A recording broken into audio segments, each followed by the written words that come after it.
چلو یہ بھی اچھا ہو گیا. میرا بڑا معصومانہ سوال ہے. بیسیکلی ہم جیسے گاؤں سے پڑھنے صرف لاہور آئے ہیں, ہماری بڑی فیمیل کزن اور بڑی ہمارے گاؤں سے جی بڑی گاؤں سے لڑکیاں پڑھنے آتی ہیں لاہور.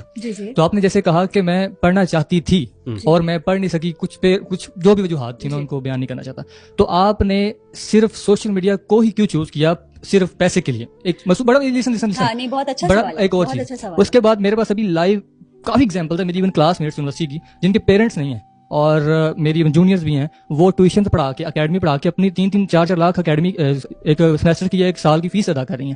تو آپ نے اس کو کیوں ہی چوز کیا؟ کیونکہ میں یہ جاننا چاہتا ہوں کہ آپ کی سپورٹ کاسٹ سے بڑی لڑکیاں شاید کہیں گی کہ یار میں فیس نہیں ادا کر سکتی, یہ وہ مطلب کوئی نیگیٹو سوال نہیں, مطلب ایک پازیٹیو ہے.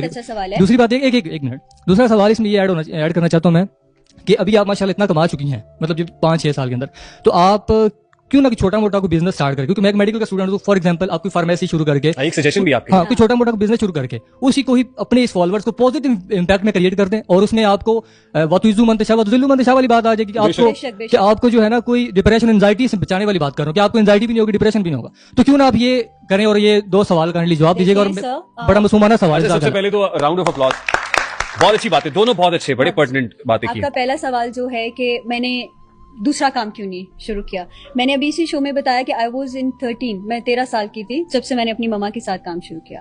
اس کے بعد بہت سارے کام کیے. میں نے ٹک ٹاک کو ڈاؤن لوڈ اس وجہ سے نہیں کیا تھا کہ I want to become a TikToker, میں بھی دیکھنے والوں میں سے تھی. 1 سال میں نے لوگوں کو ویسے ہی دیکھا ہے, جیسے ذوالقرنین یہ سارے بہت کامیڈی ویڈیوز بناتے تھے. اس کے بعد میں نے پوسٹ کیا, اس کے بعد پوسٹنگ کے 2 سال میں جاب کرتی رہی. ٹھیک ہے, جب مجھے لگا کہ now I can do this in better way, میں پروفیشن اس کو کام پہ لے چل سکتی ہوں, شوٹس کر سکتی ہوں, میں نے پھر جاب چھوڑی.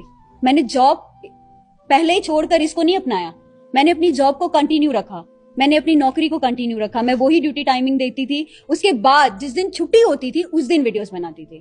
تو جو بچیاں مجھے دیکھ رہی ہیں میں ان کو یہ بالکل نہیں کہوں گی کہ آپ اپنی نوکری چھوڑ کے ادھر آ جاؤ یا اپنی پڑھائی چھوڑ کر ادھر آ جاؤ, یہ سراسر غلط ہے. تو میم اس میں آپ کا کیا گزارا ممکن نہیں تھا؟ مطلب اگر فرض کریں آپ 40-50 ہزار پاکستان میں ہی رہتے ہیں نا, میں بھی تو آپ سے بہتر کون جانتا ہے گزارا میڈم دیکھیں 40-50 ہزار میں. ٹھیک, دوسرا جو ان کا اینگل ہے کہ اب اگر آپ کو اپنا سیلون یا کوئی اس کو ایکسپینڈ کرنے کا ابھی بزنس کا موقع 2 سال تو آپ لوگوں کو مجھے مزید دیکھنا پڑے گا, برداشت کرنا پڑے گا, 2 سے 2.5 سال. ٹھیک ہے, کیونکہ ٹائم ہے, ابھی ٹائم ہے, 2-2.5 سال مجھے برداشت کرو. اس کے بعد کیا ہوگا؟ اس کے بعد انشاءاللہ یہ ساری چیزیں آپ کو نظر الٹیمیٹلی یہی ہوگا. الحمدللہ آئی ہیو اے پلان. آپ اسے جان چھڑانا چاہتی ہیں؟ یس, جس دن ماشاءاللہ میں نے حج کر لیا اس دن یہ ساری چیزیں گئی, سوچا ہوا ہے. حاجن وردہ ملک, ہاں یہ چیز ٹھیک ہے, سوچا ہوا ہے. حاجن تو بھی انشاءاللہ حج کے بعد صحیح ہوگا جی. اگر نا جلدی سے ہو جائے, اللہ تعالیٰ مجھے جلدی سے بلا لے. ہم تو سمجھ رہے تھے, ابھی آپ نے کہا بہت سی چیزیں تو ابھی صحیح ہونا شروع ہو جائیں گی. اچھا جی, کمٹ کیا ہے نا آپ نے. گاڑی کون سی ہے آپ کے پاس؟ نہیں میم ابھی تک میں تو بتا نہیں